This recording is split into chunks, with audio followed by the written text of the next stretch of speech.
Sunkel shifted nervously, hopping from one foot to the other. The human next to him smiled as she leaned against the hull of the Zush vessel. Relax, Big T. You are going to pop out one of your eyes.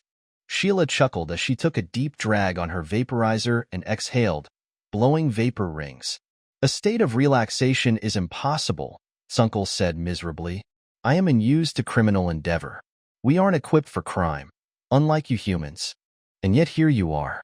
Sunkel looked around nervously and checked his sensors. Sheila laughed at him. Jesus, T. She smirked. We are on a rock in the middle of nowhere. There isn't anyone or anything in the whole system. Maybe we were followed. Sheila rolled her eyes. We weren't followed. I checked. It's an empty good darn system. It's not like we could miss them. They could be cloaked. T. If a cloaked Federation warship were tailing us, they would have gotten us by now. They could be waiting for the cellar. Yep. They could very well be. We are committing a crime. After all, fun, isn't it? Sunkel started gulping air anxiously. Oh, by the creators, this was a bad idea. Too late to worry about that now. Sheila chuckled. Besides, isn't a just cause like yours worth a little risk? If you can't handle this, how the heck can you expect to handle the merchandise once you get it? The sensor started flashing, and Sunkel almost fainted. Sheila pulled out a communicator. Black Dragon, that you? Yep. How's it going, Sheila? Pretty good. The Zush is about to shoot himself again. But other than that, we're golden. Great. We are sending a dropship now.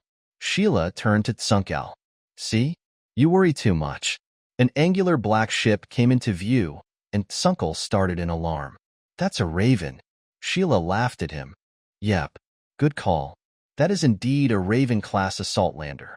We use a lot of stuff from the Great War. We built so many warships that we haven't really had to build new civilian ones. You will see battleships being used as tankers if you get closer to Seoul. So you just disarmed your warships? Disarmed. You are just adorable. You know that? The Raven landed with the silence for which they were known. The hatch opened, and the biggest human Sunkel had ever seen stepped out. Sheila trotted up, and the two humans performed some sort of body squeezing that looked affectionate.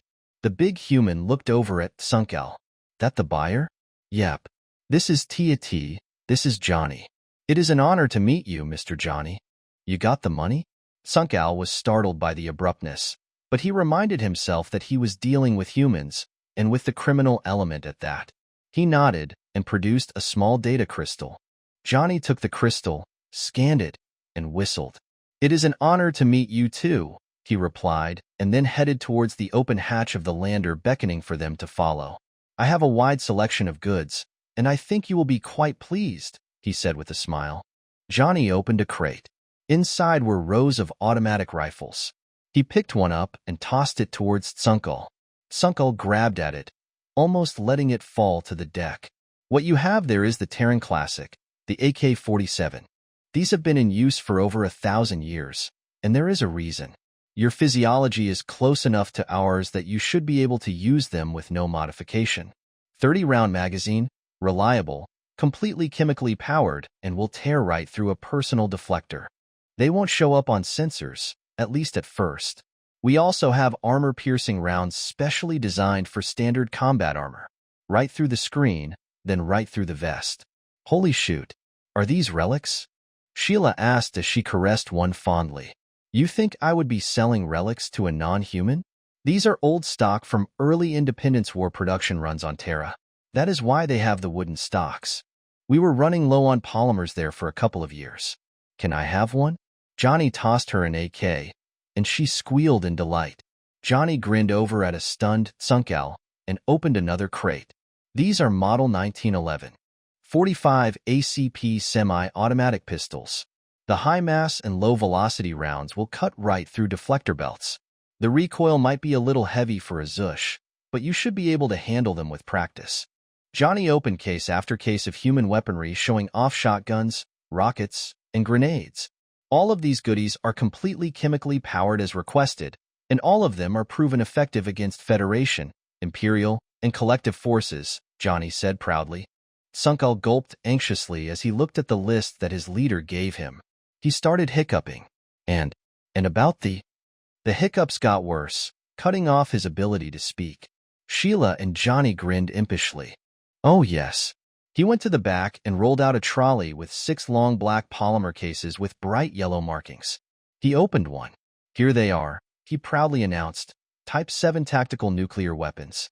They are fission-fusion hybrid explosives.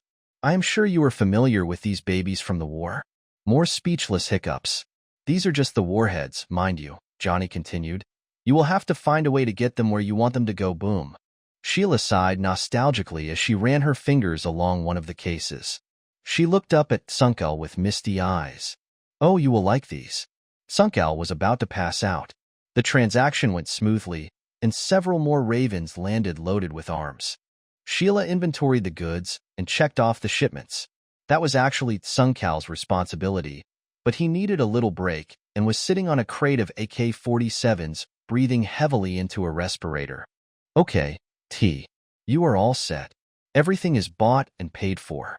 Schematics, tutorials, and the like are on this, she said as she handed him a data crystal. Hey, Johnny, can I hitch a ride with you? Sure thing. Hop on, Johnny replied. Sunkel was confused. You aren't continuing to travel with me? He asked. On a ship full of illegal arms, including nuclear weapons that is heading through Federation space? Are you out of your ducking mind? Later, Tater. Sheila waved as the Raven's hatch closed, leaving a desperately gasping and hiccuping Sunkel holding his head in despair. I hate humans, he mumbled between hiccups.